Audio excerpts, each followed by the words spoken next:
and admirers of the universal message of Vedanta as expounded by Swami Vivekananda. And we have the privilege of discussing some of those aspects in a place not very far from where he lived more than 125 years ago.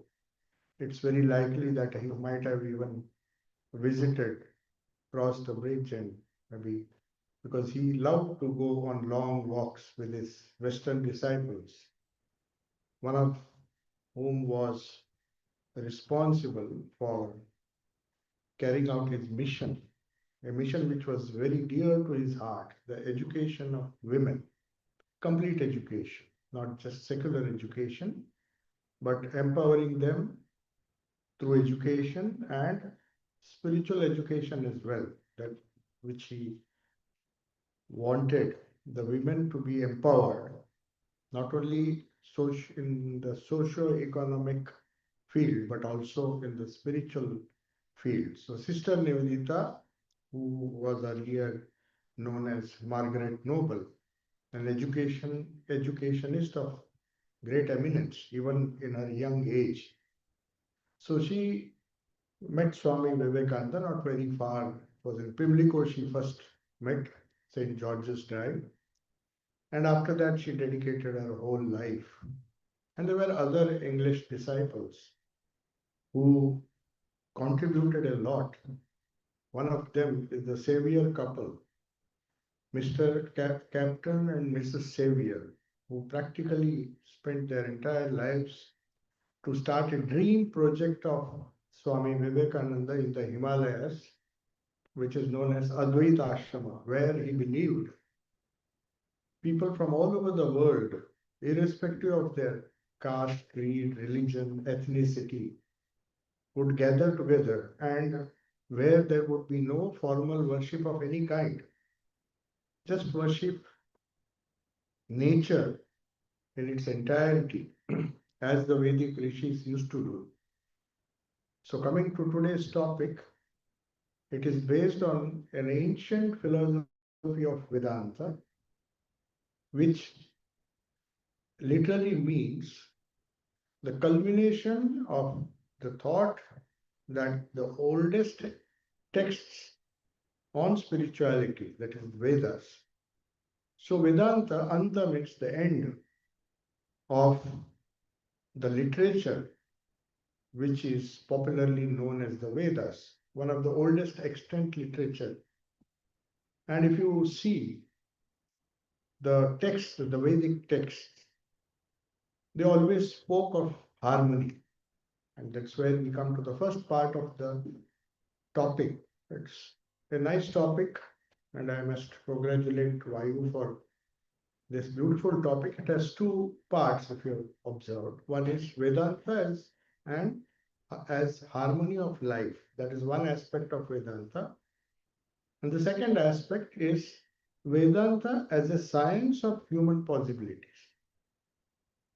We have used this word science in the sense it is used by the scientific community, which represents a scientific temper, which means don't accept anything without reasoning, without testing it in the field of life, apply it to your own personality, to the people around you, to the entire world, and see if this philosophy has any significance in our lives, to change our lives or to give a meaning and a purpose to our lives.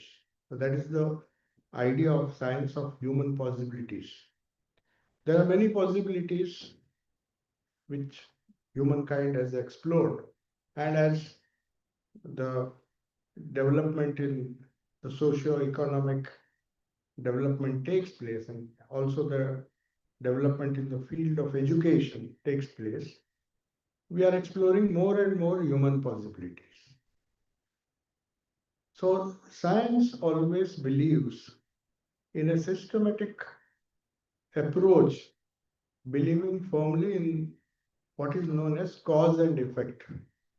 So if we want to produce an effect, if we want peace in the world, if we want harmony in the world, there are certain things we ought to do, not as dogmas or not because any religious text tells us to do, but we have to do it because scientific temper requires of us to find out what are the effects of the things that we do, the things that we think, the thoughts that we think. So every thought, according to science, every effect which is studied when we study nature, when we study matter, when we study energy, that's how science has developed, the external sciences that have developed. When we study human physiology, leading to developments in medical science, we always look for particulars and try to generalize it and then propound a theory, propound a postulate, and then through experimental verification, come and establish a theory which holds true till a better theory is given. So that is how the scientific world or people with scientific temper approach nature, approach physical sciences, medical sciences, and also mental sciences like psychology. So the scientific approach is key to the study of human nature. That is why the second part of our topic, can Vedanta be a science of human possibilities? As we uncover our possibilities, we find that we have a lot of possibilities, physical possibilities. We can train our body in such a way that it can perform extreme acts of through physical endurance. You see, every year some records are broken. And what was thought to be impossible a few decades ago becomes possible by better nourishment, better training. So we are trying to explore the limits of the physical possibilities through sports and through other achievements. Then there are other possibilities like mental skills. Now artificial intelligence is the in latest development. Of course, it's just the beginning where we are trying to outsource all the thinking to machines, which helps us to save time, save energy. Things are happening much faster. And over the last 50 years, if you see, science has progressed tremendously because of this scientific temper that has been the cornerstone of all the sciences that we have developed. That's the main idea with which science progresses. So when Swami Vivekananda came here, the scientific community were trying to show the world that we really don't need religion. I mean, as it was understood and practiced in those days. So there was a fight, constant fight. In fact, Richard Dawkins wrote that book. In fact, said the idea of God itself is a delusion. It's a very dangerous moment when the scientific community believed, because of the advancement and because of the results they showed, that we don't need God or we don't need theology. It was a very dangerous moment in history when Swami Vivekananda came to this country, where people thought we can dispense with religion and science, because science, based on the scientific temper, based on cause and effect, we can explain practically everything. Only we need to go deeper, search deeper, and all the problems and all the solutions to those problems are available. So why posit an existence of a God or any idea of God, which they called to, as in Richard Dawkins' words, the God delusion? Of course, there are fallacies in the arguments that he presents in that book, but which prompted another scientist, Rupert Sheldrake from Cambridge, to write another book, The Science Delusion. He said science is also not free from delusion. There are many things science cannot explain.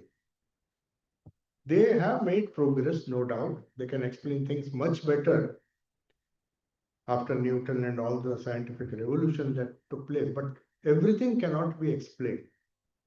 There are many things that science cannot explain. So he, being a scientist, himself was a scientist, so he wrote a book to counter this book, and he named that book The Science Delusion. So arguments apart, let us not go into that debate. For good or for the uh, if you see the whole history of humanity, religion has played an important part. Of course, you may argue that religion is also responsible for all the wars and crusades and other things all over the world. But should we blame religion for that? That's the idea. So, harmony of life is a very important aspect of Vedanta. If there's no harmony, then what's the use of religion? If religion brings about disharmony, as the people of a few hundred years ago believed, and that's why they wanted to dispense, they said religion is not necessary. Science can do, in fact, a better job by improving human society, by improving the comforts, by improving so many things, so that human beings can lead a peaceful life uh, of harmony. But does science really give rise to harmony? That is another question. In fact, we see the science and its related technological development has resulted in an arms race, which is creating more disharmony than harmony. So, science, though it thought it had the solution, the scientific temper doesn't propose that it will ensure that all the uh, developments of science will lead to some kind of harmony. So here comes the first part of the topic, Vedanta, as we'll try to see how Vedanta will lead to harmony in our own life. In fact, if you go to the Vedas, the whole concept of God or the highest reality is known as Ritam. It is a Sanskrit word. It is also translated as cosmic order. So apparently, there's so much of chaos, even in nature.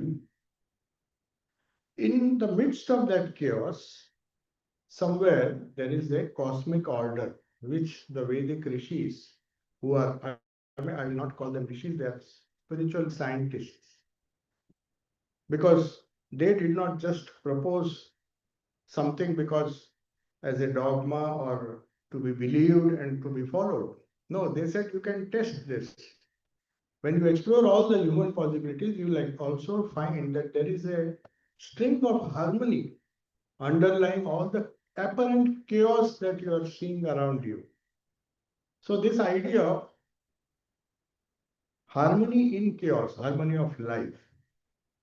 But if we take our own lives, for example, let us be intensely practical, pragmatic. It may be there in the Vedas, but if we take our own lives, for example, most of us find that there is so much of disharmony within ourselves, within our families, within the small group that we live. We can't even live harmoniously with the members of our family. Forget living in harmony with other nations and people of other culture. It is such a difficult task. Can Vedanta propose a solution? That is the first part of our talk. And the second part is, while we attempt to find a underlying harmony amidst this chaos, first within ourselves, because Vedas believe that the change or the harmony that you seek is first subjective. Before trying to change the world, we are apparently very in a hurry. All these big movements and big organizations, they want world harmony, world peace, and they talk of many things, climate change, how to prevent that, and they want to enact laws and force humanity to accept the principle of harmony. But there cannot be harmony at the object, at the world level, unless there is subjective harmony within. Are we in harmony with ourselves. So Vedanta says first explore that, try to find what is harmony. So the internal harmony is the quest of all the people who study the Vedas, or more specifically the Vedanta or the Upanishads. They are the sum and substance of the entire Vedic literature. There are many things in Vedic literature which are not as relevant as the Upanishads. The reason being is Vedas believed, as Swami Vivekananda once explained in London, he explained this idea. He says Vedas never rejected anything. They believed in going from lower truth to higher truth. So in every scripture, including the Bible and all of the scriptures, including the Vedas, there is scope for movement from a lower truth to higher truth. But the beauty of the Vedas, the oldest spiritual literature in the world, is they did not reject anything. Just as you go to do some master's degree, you don't consider what you studied in the kindergarten to be useless. They may be useless, those ideas may be useless now, they may be very trivial. But when we evolved, when we explored higher and higher possibilities, the child did benefit from whatever he was taught, though it is a lower truth. It's a trivial thing now that you are in the university, now that you are going to do your PhD. So the Vedas, the Vedanta, which is the culmination of the Vedas, was taken out from these Vedas, whereas they retained and they allowed those truths, lower truths as they called them, to remain as it is, because somebody might need them. They did not criticize. Just because the truths are lower compared to the higher truths that they discovered later, they allowed all the truths to remain. And that is why the Vedas are unchanged. So also you find in different scriptures, the highest truths. For example, in the Bible, the Sermon on the Mount, they speak of the highest truths, which only highly evolved spiritual people can possibly practice. But that doesn't mean that the other truths you find in the scripture are useless. They may be useful to some explorer or a spiritual aspirant who is just in the kindergarten of spirituality. He needs something to hold on to. But as he grows in spirituality, he becomes capable of receiving higher and higher truths. So in every scripture, including Vedanta or Vedas, you will find this mixture of lower and higher truths. That is what Swami Vivekananda said. So this is known as vertical harmony. So there are two types of harmony possible. So we will study from both points of view. One is the horizontal harmony, in the sense we have so many different types of people with different attitudes, different cultures, different background, ethnicities. So Vedanta says there, no matter how much of diversity you see in the world around you, they always made an attempt to find a kind of harmony, a cosmic order which binds all of us. The common factor that binds all of us. If we look at the differences, if we just look at the diversity, then we'll be quarreling with each other. Because nobody can be the same. Even in the same family, two brothers will not be the same. Brothers and sisters, they're different. They have different natures. But still, you have to find out a way how you can live in harmony. So Vedanta says there is a horizontal harmony where you accept all the differences that you see and try to see within that diversity, somewhere in the midst of that diversity, a unity. That is horizontal harmony. And then there is harmony vertically. So you don't reject, you go from lower truth. As you find greater and greater truths to satisfy your spiritual quest, which has to be scientific, the approach has to be scientific. You cannot reject till you have sufficient evidence to accept the higher truth. Just as in science, the Newton's law, they were valid they are valid even today in a different subset, in a different environment. But when we go into the subatomic level, the same particles behave in a different way. There's a different, these Newton's law do not apparently, they're not valid in that system. So the quantum laws and then so many other laws were discovered. But that doesn't mean you have to just give up those laws which served your purpose and are even serving our purpose. So also in spirituality, there is a vertical harmony. The most primitive spiritual aspirant who begins with a simple belief in God, whatever concept of God he has, or whatever scriptures he believes, we have no right to criticize them.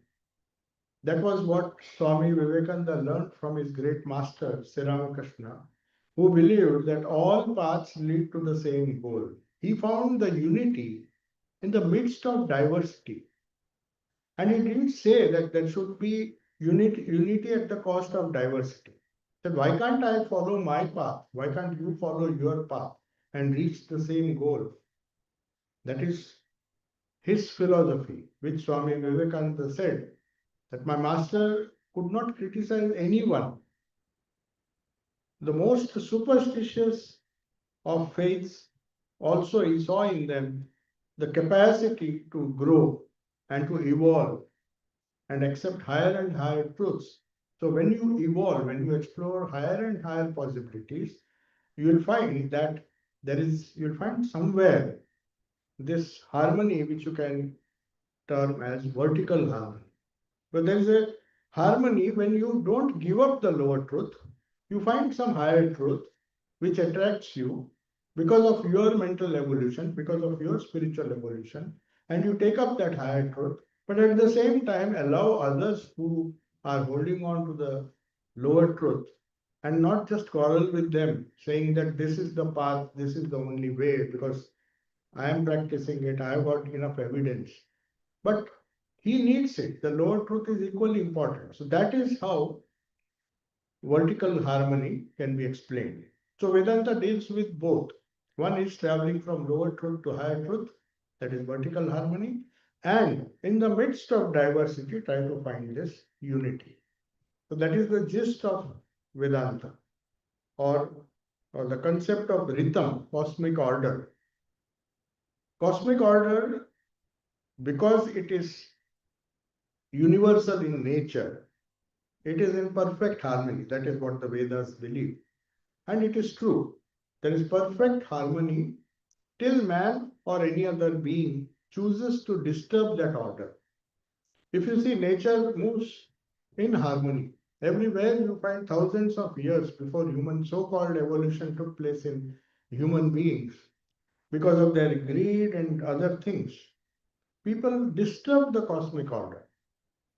So that is known as disturbing the cosmic order, that is rhythm. When you don't follow the cosmic order according to Vedanta, according to the Vedas, you yourself are responsible for disturbing this cosmic order. So if you want harmony, first you have to find that rhythm within yourselves. That is the goal of all spiritual endeavor or spiritual life. Because as Jesus said, the kingdom of God is within you. We don't have to search for a kingdom which is outside of us. The harmony that we are seeking through our spiritual pursuits is to be found within, because that kingdom of heaven, the heaven where everything is harmonious, is within us. That is exactly the message of Vedanta. And all the religions believe that the divine principle is already existing. Only we are not examining the possibility of manifesting it and showing it in our day-to-day life. Maybe part of it is manifest. That's why we have good, noble people everywhere, in every religion. We have them because they have somehow managed to touch that principle of harmony through their own religion. You don't have to change your religion or don't have to opt for any particular religion. That is what Sri Ramakrishna emphasized. And in fact, he practiced the different religious uh, the religious methods or the methods of different religion, not just theoretically, he didn't come to this conclusion as an academic would do. He practiced those principles in his own life, all the principles of different religions, and then found that there is absolute harmony. Swami Vivekananda once was a bit restless, and he started criticizing one of the Hindu sects, which apparently appeared to be very superstitious. So he was just very angry. He said, how could people believe in all these things? This is sheer madness. It is a kind of superstition. These are dogmas.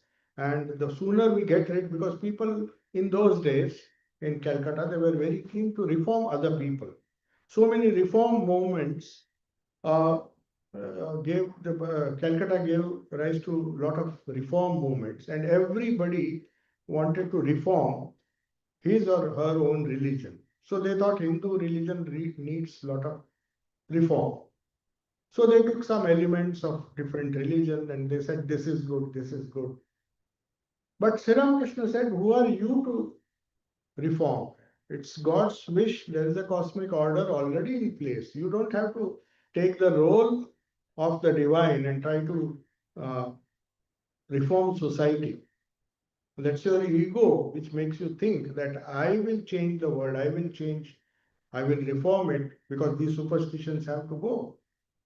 So Sri Ramakrishna told of Vivekananda when he was very young, he was absolutely restless. He said these things should go from our religion. As long as these superstitions are there, Hindu religion or the Vedic religion will not progress. But Sri Ramakrishna calmly replied. He said in a house, in a big mansion, there are many doors.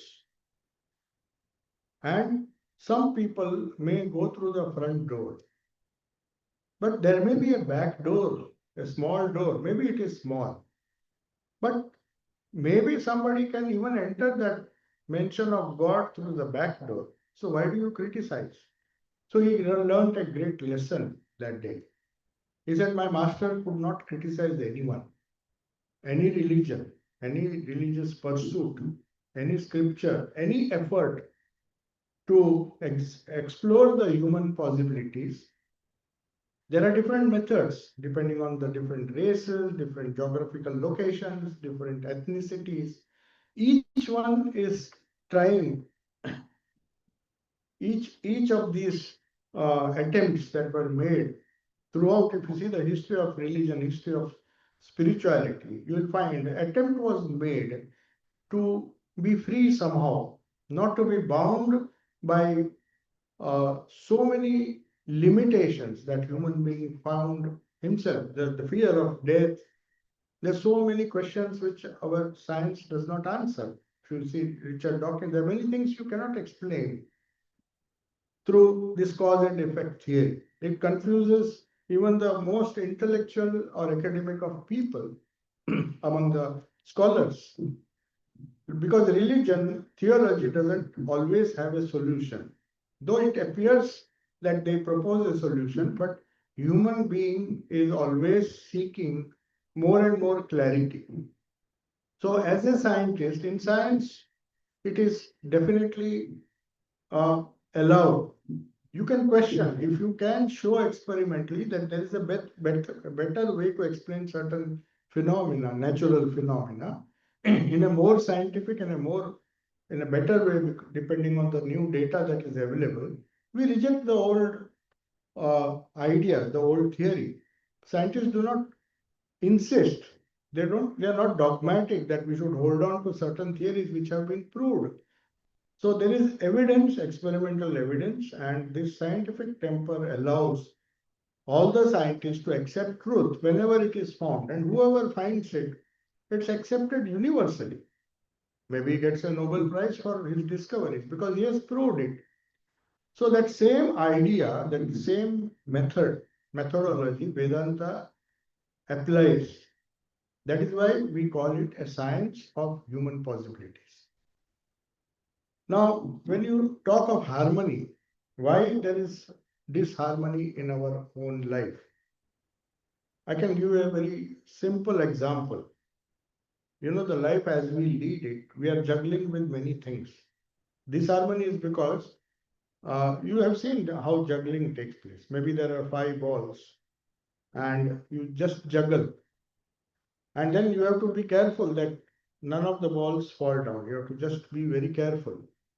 But you'll discover, those who practice, they know that your attention can only be on one particular ball at a time.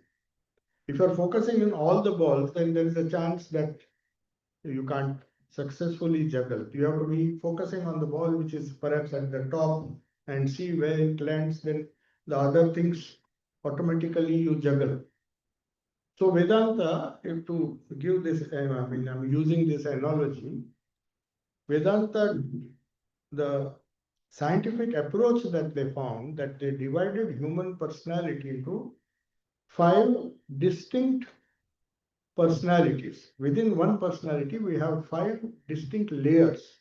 It's like juggling with these 5 balls. At different periods of time, we have to deal with that and we have to harmonize it. We can't just focus on one ball because the other four balls will fall down. So you have to juggle, and with this juggling is going on. That is how Vedanta explains this change that is taking place. We have to juggle with so many things. We have to juggle with our physical body, our physical limitations, then our mental capacities, mental health. All the time we are trying to juggle with all these things. We have uh, this body with all the different possibilities inherent in them. Vedanta says our body is equipped with this, broadly speaking, 5 layers or 5 possibilities. That's how they have generalized it. There are many possibilities, but these are the 5 major possibilities according to Vedanta. And if you know the science, then you will be a very good juggler and you can establish harmony in life. When you focus on one to the and at the cost of others, then there is disharmony. So it's a very scientific approach. There is an Upanishad known as Taittiriya Upanishad. It's a very part of Vedas. And in that Upanishad, human personality has been divided into 5 distinct layers. You may say layers, you may call it koshas, that is concentric. Koshas means literally, it means some kind of sheath. In a tender plant, you'll find the outer sheath, you remove it, or in the onion, for example, you remove one sheath, there's still a small onion inside, then you remove the other outer covering. So you successfully peel off those layers and you discover the inner sheath and you go. So Vedanta says it's a very good way to divide our human possibility because we need harmony in our life. So if there is harmony in the body, that is not enough. A healthy body with a sick mind, there will be disharmony. Or a healthy mind in a sick body also is not desirable because you may be healthy mentally, very joyful, and everything is fine, but at the same time, some illness is your ill health. At the physical level, you are always facing some kind of problem. So there cannot be harmony. So to induce or to cultivate a sense of harmony, Vedanta says, because one of the first part of our topic is harmony in life. So when we consider life, first we have to consider our subjective existence, that is our own personality. Then we can talk of harmony with other people. As I said in the beginning, there should be harmony within. If we are harmonious, then we can expect that we can be in harmony with others. Though we may come across people who have lost their harmony, but by your very presence, Vedanta says, it's so contagious that they see that harmony within you. That is what in Vedanta is known as satsanga. Satsanga means holy company. It's emphasized in all religions. Why do we congregate in churches and mosques and temples? The idea is that a few holy people who have found a bit of harmony in their own lives, have the capacity to transmit this harmony to other people who lack in harmony in their own lives. So this harmony, but to know that, Vedanta says you have to first understand at what different levels this harmony can be disturbed. And in the process, you will explore higher and higher possibilities which can propose or which can give you a solution to remove this disharmony and make your life as harmonious as possible. So that is the goal of Vedanta, goal of all spiritual life. Any spiritual aspirant, the goal is always to see that there is internal harmony which he may or may not convey to the other people. If he lives in solitude, perhaps that harmony is not so clearly visible. But if he mixes, even if he mixes with people, if he has disharmonious people around him, disharmonious personalities, imagine now Jesus or Buddha just walking and we get a chance to meet.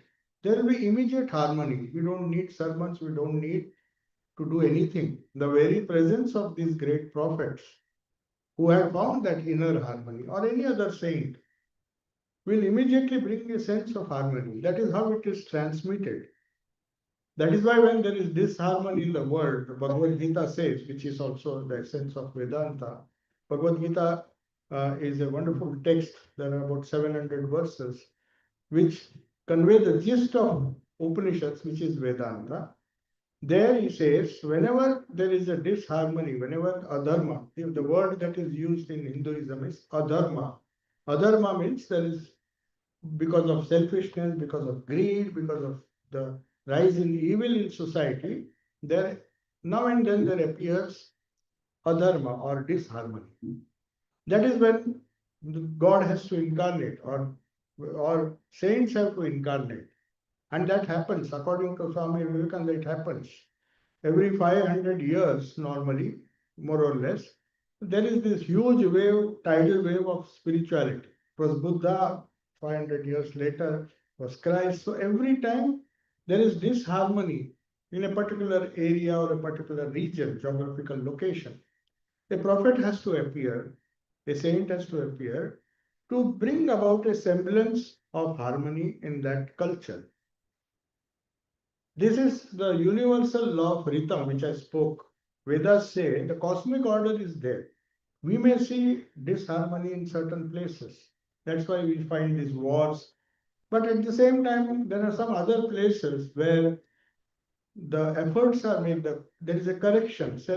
Cosmic order means it is a corrective mechanism evolved by nature. Nature itself has evolved this mechanism where cosmic order or cosmic harmony is established. So wherever there is disharmony, such a great saint and his teachings, they inspire people for centuries together. Their effect still remains. Even 1,000 years after these great prophets pass away, they go away. Their ideas continue to inspire people. Some people at least, maybe a creative minority, who try to implement these ideas and try to bring about some harmony in their own lives. And the more the number of people increases, that is why in Hinduism we call satsanga, congregation. The congregations are just to support each other, to spread this harmony to other people who may have lost this harmony. So the peace that one person feels as a result of discovering his human possibilities, Vedanta says, these human possibilities, as you go on exploring, as you go from lower to higher possibilities, when you explore, you will find that there will be more and more vertical harmony. You go from lower truth to higher truth. So the 5 layers I'll briefly we can discuss that in question answer session if we have time. But I'll briefly tell you the Taittiriya Upanishad, the Upanishad which is one of the important texts of Vedanta. says there are 5 layers of our personality. One is the gross level, everybody knows that. So there is this physical body, and there are forces, which is known as pranamaya kosha, or it is known as the vital body. The life forces, the forces of digestion, the forces of blood circulation, the heartbeat, the movement of the lungs, your very breathing. These are forces which create an impact on the physical body. Even if your body is healthy, if there is imbalance, if there is lack of harmony in the 5 forces, which the Upanishad says, are responsible even for having a healthy body, you will fall sick. So it's not just nutrition, not just good food, but there are many other forces which we do not know how to handle. And as a result of which, that is why we have this yoga, asana, pranayama, and all. They've become very popular in the world because people want at least some kind of harmony within themselves, the physical harmony they are yearning for. We'll come to the mental harmony later, but at least physically, if you're always falling sick, if your lifestyle is such, if you go on eating junk food and many things happen in our life which disturbs even our physical body, then there's no question of having mental peace. So a sound body can only help a sound mind. So we are trying to improve the quality of our the quality of our mind without even bothering. So Vedanta says, no, you start with the Annamaya Kosha, or the physical body. That is why Patanjali's yoga is a method. It was mentioned in the introduction that this harmony of life, the 4 yogas, which correspond to the 4 aspects of the human mind. It's a very scientific way because we have the capacity to think, we have the capacity to feel, every human being has. We have the capacity to conduct, based on our thoughts, conduct action through utilizing our willpower, by utilizing our willpower, that is will, thinking, feeling, willing. And also the 4th yoga, which is the yoga of meditation, which Hindus or the Vedanta discovered that when you control your thoughts, the mind generates tremendous power. The focused mind, the concentrated mind, all success in the secular field or in the spiritual field is based on how much of concentration you can develop. So that is the 4th yoga. So by controlling, by thinking, using thinking properly, by analyzing everything in a very rational way. There's a nice book I was just referring by Simon Sinek. He says in life we suffer because we do not begin with a why. How and what, these are the other things. How to do certain things, what is that I want in life. But the first question that should be asked if you want to really lead fulfilled lives is why I should do the thing I'm doing right now. Should I really do it? So begin your life. That's a beautiful book.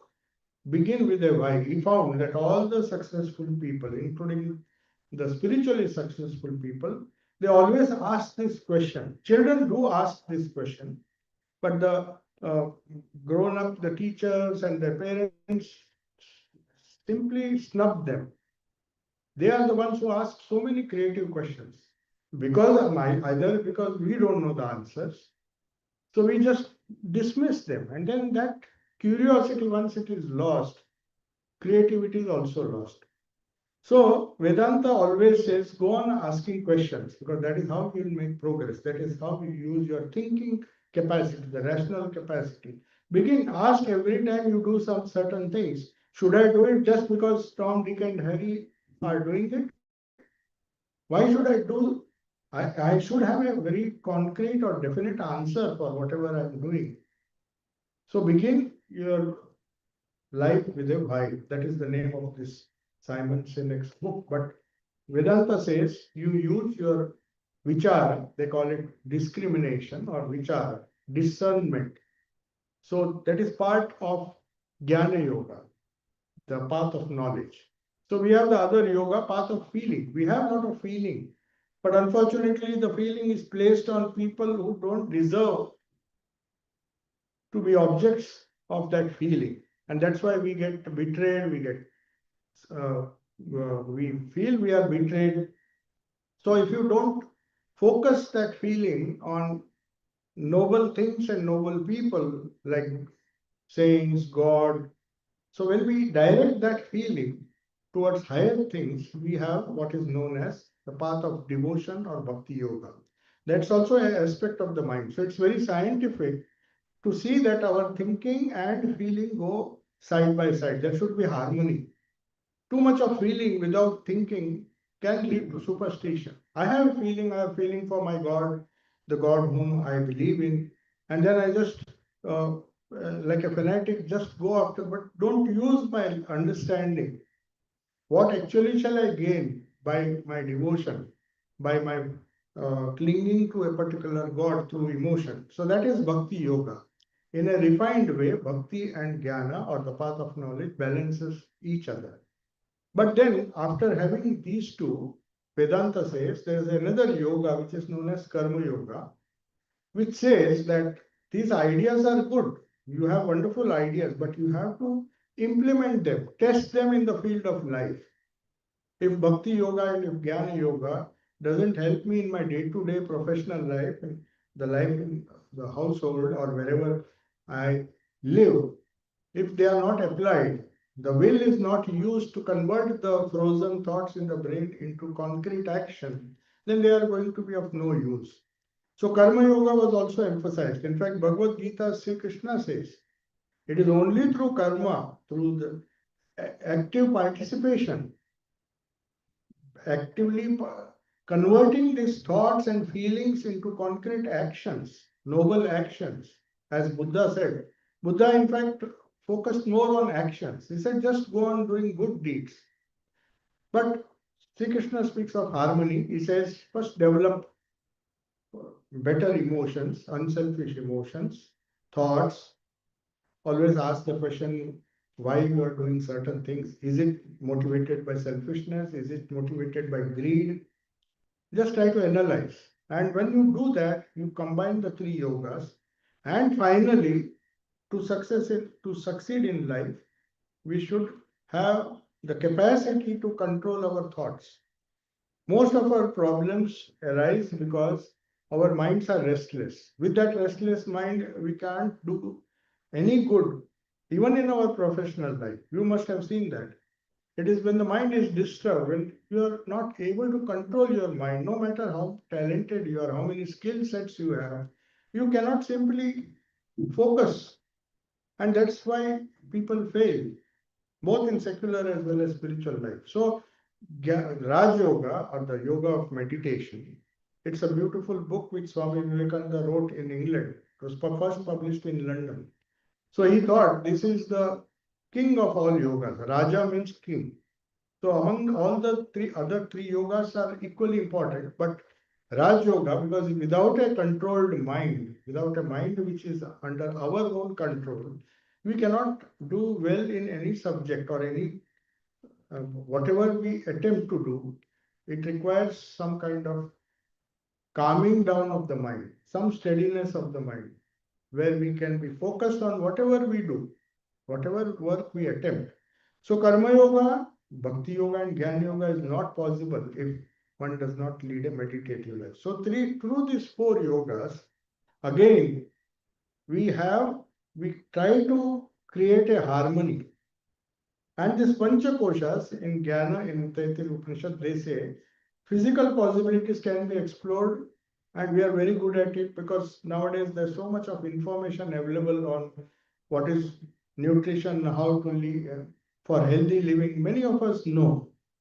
The fact that we don't practice it, that is different because it's difficult to force yourself to develop the Annamaya Kosha and the Pranamaya Kosha, regular breathing, regular exercise. We all know what is good for us, what is not good for us, but it's difficult because of the other two layers. The Manomaya Kosha, the mind which is so restless that it hardly finds time to explore the physical possibilities of the first two layers, the Annamaya Kosha and the Pranamaya Kosha. So that is why control of the mind through Raj Yoga we develop a faculty which is known as buddhi. Buddhi is the wonderful faculty which is the byproduct of meditation. Meditation, the goal of meditation is not development of buddhi alone, because buddhi is something which is can be translated as wisdom. So we need wisdom. We need that capacity to make the right choice at the right time. In every moment of our life, it's not that we make a choice once in a lifetime, we make a choice either to choose this profession or that profession and then either suffer or so that is not the idea. Choice making is a daily, in every moment of life, we have to make choices and choose what is good for us, not what is pleasurable or what looks pleasant, but what is really good for us. This choice making capacity comes. This we can explore. These possibilities are explored. We can explore when we reach the fourth level, which is known as Vijnanamaya Kosha. Jnana means knowledge. Vijnana means knowledge based on previous experience, where you have developed a subtle capacity to always make the right choice at the right time. It's a very difficult thing. Children have to be trained. They may be very skilled. We all may be very skilled. That is Manomaya Kosha, the fourth level, where the mind can be highly skilled. But how to use that skill for the benefit of ourselves or for benefit of others? That skill is a result of meditation, is a result of Raj Yoga. So when the Vijnanamaya Kosha develops, they say we are exploring some more possibilities in the child, because the child now is ready, has grown up to be an adult, and he knows now he makes better choices in life so that he doesn't have to regret or suffer. So that faculty was given a lot of importance in Vedanta. So it explores more possibilities. Then there is the last possibility, which is known as the layer of Anandamaya Kosha, which gives us true fulfillment. You may be taking very good decisions based on your wisdom, which is developed through meditation. But at the same time, there are certain aspects of our personality which are known as some kind of inherent tendencies. In spite of our wisdom, sometimes we do foolish things. So Vedanta explains that we do these foolish things, we do it because in spite of ourselves, in spite of our willpower not to do it, then we regret, why did we do such foolish things? So Vedanta found that there is a part of the human personality which is known as Karana Sharira, the causal body, where the root cause of all our evils, all our problems, all our deficiencies, all our defects is hidden. It is in a very subtle form, and unless you try to find out what is the root cause, so at that level you explore more possibilities, you lead a fulfilled life because you have understood what is the root cause of all the problems that I am facing. The thoughts that come to us, the Manomaya Kosha or the Vijnanamaya Kosha, they are not random thoughts. They have a source. A bubble is formed at the bottom of the ocean, and when it comes, you realize the bubble bursts when it comes to the surface. But it exists in our unconscious mind.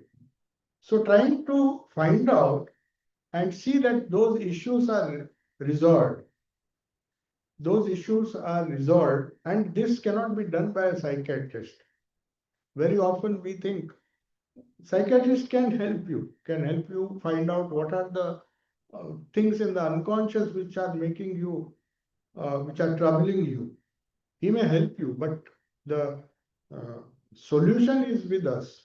Vedanta says the entire responsibility of exploring these subtle layers of your unconscious mind should be done by yourself, because you alone know what is there. You can observe your thoughts. Somebody else cannot do. Somebody else can guide you what to eat, what not to eat, but you have to digest it. And you have to cultivate your physical and vital body to have a healthy body. So even for a healthy mind, teachers can help you, but the education it is self-education, even at the manas level or the manomaya kosha level. So after buddhi, we come to the final one, that is trying to find out the root cause of our problems by going ourselves. And it happens, the way to do it is through meditation. So that's why we find when we start our meditative life, very often many people complain that I was very peaceful before I really started deep meditation. The reason is that we are trying to uh, stir what is there in the unconscious. So the unconscious comes to the surface, and there is a chance that we'll be frightened, because how could we think such ideas, thoughts?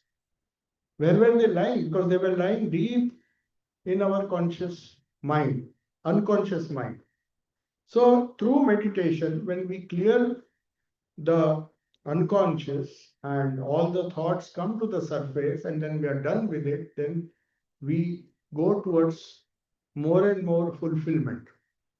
So, we start with Annamaya Kosha, and Vedanta is the science of human possibilities. So, we have to go on exploring different possibilities. Vedanta says they have tried their best through these Upanishadic teachings to find out all that human personality is capable of till it reaches what is known as salvation, moksha, or freedom, nirvana in the word of Buddha. So they pass through all these stages. So that is how Vedanta, and I'll conclude now. So that is how Vedanta tells us that harmony is possible, first at the individual level, and also at different layers, vertical also. We go from lower truth, we find harmony in our body, harmony in our mind, harmony in our trying to resolve the issues that are in the unconscious, which is the fifth layer or the fifth kosha, which is known as Anandamaya kosha. And finally, when we resolve all these issues, there is complete harmony. And then a saint like Buddha or a prophet like Buddha is born, who has reached the culmination of by exploring all the human possibilities. It was a quest that they attempted. They started, like all of us, from the physical level, went up the ladder and evolved to come out as Buddhas, Christ, and Krishnas. All the great prophets, they have shown us the path, how to explore the human possibilities. So, if there are some questions, do we have time? Yeah, based on what we discussed. Yes. Namaskar, Swami. I have two questions. One of them is quite long, but I'll just read out. So you mentioned to spread harmony that there needs to be harmony, 5 sheets. In For there to be harmony, there needs to be harmony within the 5 sheets, like you explained. yeah, 5 sheets. Yes, yes. Yeah. So, No harmony between them. yeah. So true Ramakrishna can be argued by some people, even harmony in that way, because for his yearning for harmony, he was ready to kill himself. So you can suggest that he's not mentally like stable, and also like towards the end of his life, he didn't experience throat cancer. So in a way, we argue he's not really stable physically as well. But through his stories, we know that he is a very harmonious person. I don't like where anyone who learns stories can understand that he's very harmonious. So how can we reach a state of harmony that is independent from mind and body? That's my first question. And my second question is, Can I answer that first? yeah, Huh? Because second we'll come to it, second question later. So you are saying that Sri Ramakrishna even attempted to uh, kill himself because his yearning was so much that he wanted, he in fact, in his spiritual practices, if you see, he wanted everything to be done very fast. He was not satisfied with a lukewarm approach to religion. So he went through all the steps. When I say harmony, that doesn't mean we have to always, when you transcend one layer, when you are done with your physical harmony, whatever harmony you have, some people, they want to graduate to the highest level. They go into the subconscious, they are not, they are special people. We can call them saints or prophets because their time is short. Harmony is for people like us who want to go in a very steady and slow way. For them, they just try to jump from one step to another, and they know what is the essential because they are convinced. It's not a gradual or lukewarm approach to spirituality. So that is why you will find that he did not bother either for his health or for his, because he knew the essential thing, the highest possibility, which is the handling of the samskaras and the annamaya kosha, that is more important. For us, a more gradual path is preferable because we can't jump. We don't have that capacity. That is one reason. So what is the second question? Yes, for a majority of the people, yes, because he felt, and you see, he was addressing people who are so busy that they don't have time to even read Vedanta or think about these great truths. So what is the most natural path for such people is feeling. You don't have to uh, struggle very hard. Feeling is comes naturally to most of the people who are very busy. So they can pray. So that's why you find in almost all the religions, the prayer of the heart, the prayer where emotions play a big role. You don't have, it's not necessary to understand everything. You just have simple, guideless faith in the God whom you believe in, and just focus your attention, direct all your emotion to that. It appeals to most of the people who are not intellectual. And a majority, if you see, people live on faith. So that's why he said it's not that he discouraged the other paths. In fact, he said you have to discriminate between real and unreal. He propounded the path of Jnana Yoga to whom who could reason. You see, no human being is only full of emotion only. He has some intellect. He has the capacity to rationalize. That comes to my question. So, if Bhakti Yoga is the path to harmony, No, it's easy. It's not the only path. It's easy. yeah, but with the God or the Ishtadeva that you choose, are they illusory or are they a real, like, tangible thing? Like, Yeah. So, Ishtadeva, see, when you are in the relative world, in this world, we live, there is a name and there is a form. So, when you say Ishtadevata, everything, even this microphone, this table, it has a name. In English, we'll call it table or something else. But in every language, the name and form are intimately connected. So when you say Ishta Devata, that means the deity whom you love. For some reason, you have a special admiration or special liking for a particular form of the divine. It may be Buddha, it may be Christ, it may be Krishna. Any aspect of that godhood or that divinity which appeals to your heart or appeals to your mind, you follow it. That is the concept of Ishta. So the reality and unreality, if you see from the ultimate point of view, anything that is relative or temporary is not real. They are not real, eternal. But Sri Ramakrishna gave a wonderful example. He said there are some people who believe in eternal heaven, eternal salvation. Even in Hinduism, there is the idea of Vaikuntha, or where Krishna lives eternal. So he reconciled these ideas in a very beautiful way. He said the formless God, whom many religions believe or Advaita believes, is like water.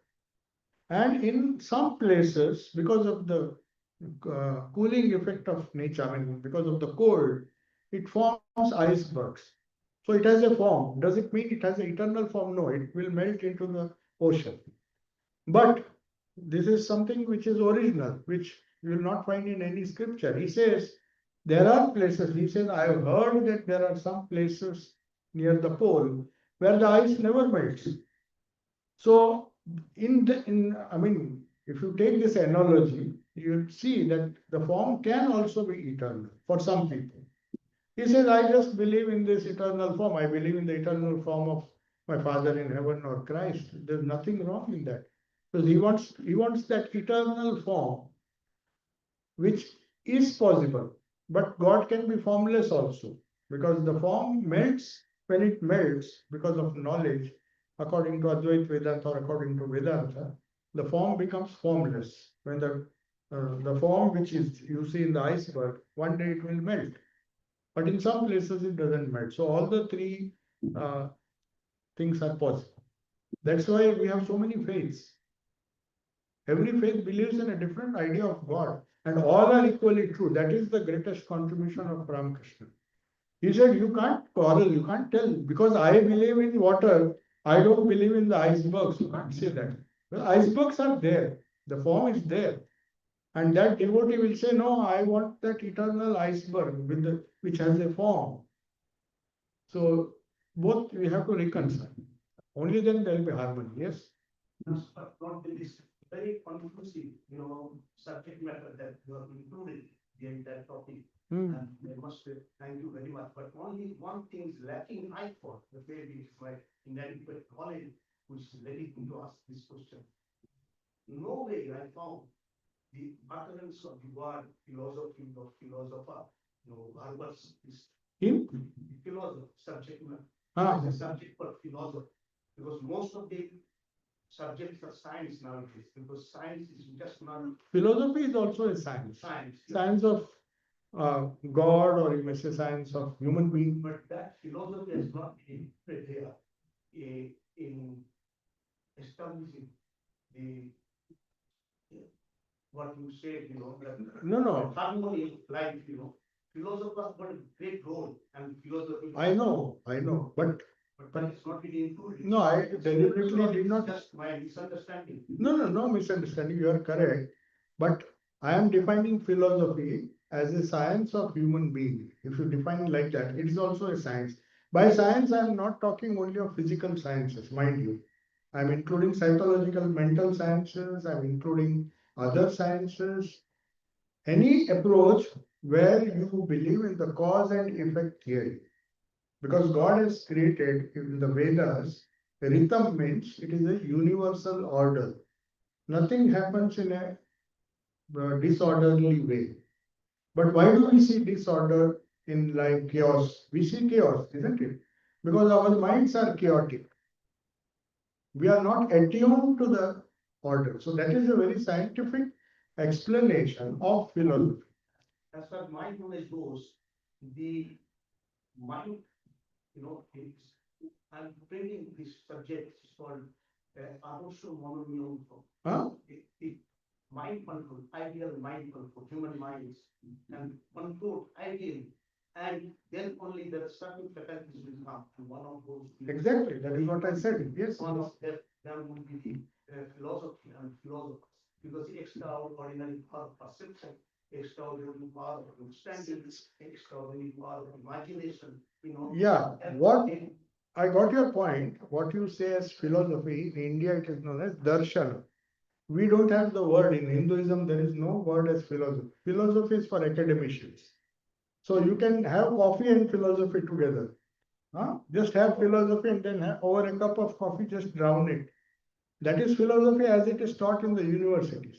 Whereas in India, philosophy is known as darshana, that which you realize through your own experience. So in that sense, Sri Ramakrishna was not a philosopher. He was a darshanik, you may say. See, that is the subtle difference. Yeah. Yes.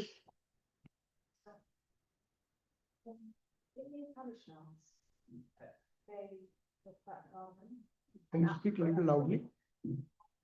Yes, yes. Are they one and the same? Yes, from different points of view, they are the same. Atman and Brahman are the same. They are used in different contexts. But when it is Atman, or when you call it Jivatma, for example, there is a word, Jivatma, Paramatma. Atman is there. Atman is the common basis of everything. So Atman is equal to Brahman according to the Upanishad, but we don't realize it. Right now, my Atman is caged in the our personality, human personality, the ego. So it is Atman, but it's a Jivatma. When that limitation is torn or it is removed, then Atman regains its true nature. That's the idea. So Atman and Brahman is the same. That is why I am Atma Brahma means this Atman is Brahman. That is one of the Mahavakyas, equations of Upanishads. It's the same. But you have to be careful about of the context in which you are saying Atman.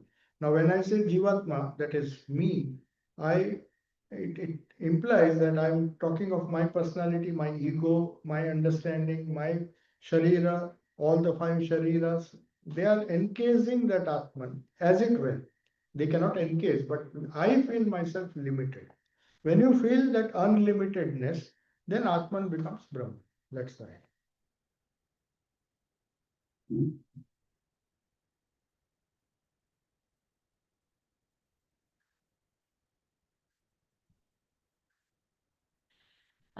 I know at satsangs like this, it's difficult to clap, but I would.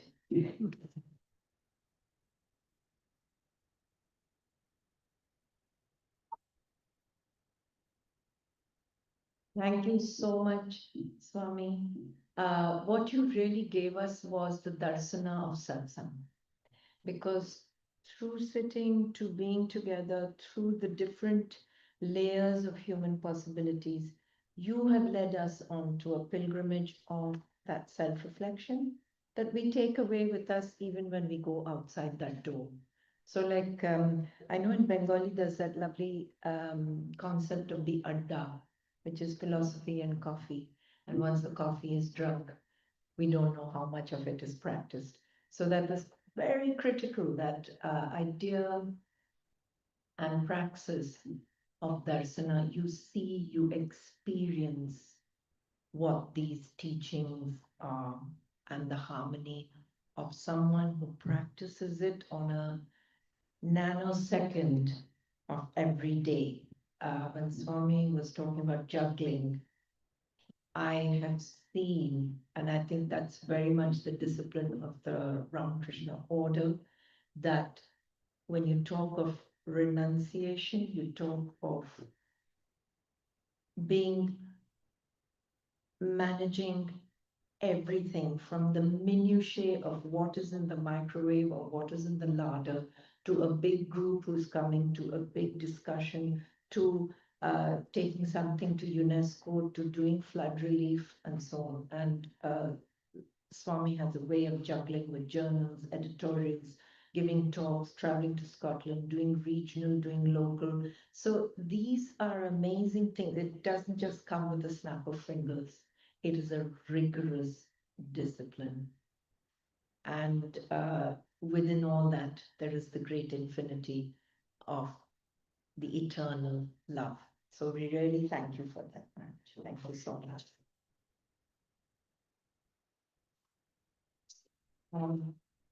Thank you all for coming. I'm just wondering if you all would like to go towards the river, and if it's cooler, that's a way of taking air.